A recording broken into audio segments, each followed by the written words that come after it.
Jass Kaselaan.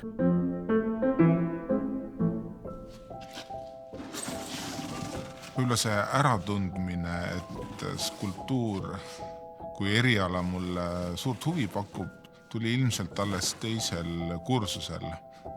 Aga kui see huvi tuli, siis see võttis mu täielikult endasse, et ma mitte millestki muust ei mõelnudki tol hetkel kui skulptuurist.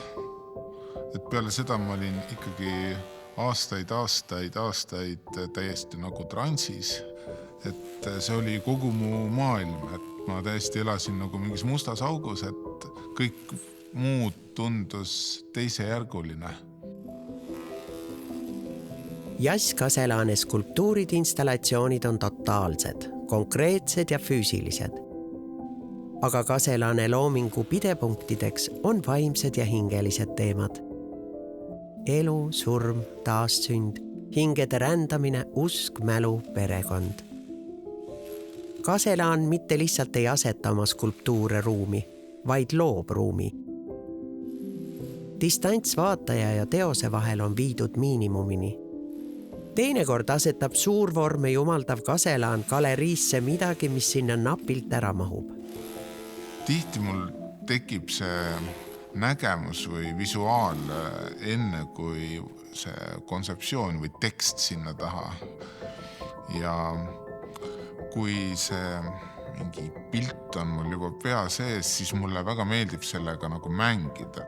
Ja siis ma olen nagu tegelenud sellega, et ma töötan välja mingit täiesti oma käekirja. Ja siis antud hetkel see ongi minu käekiri.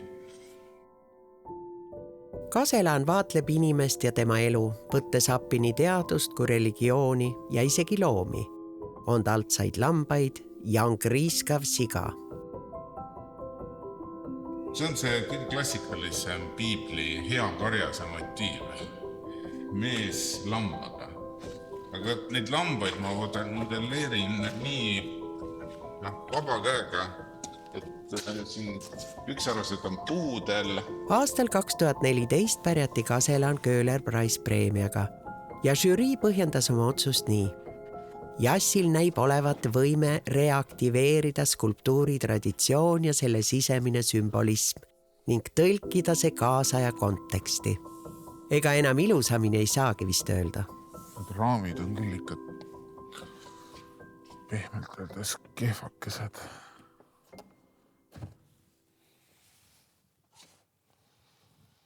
Aga seest odavad.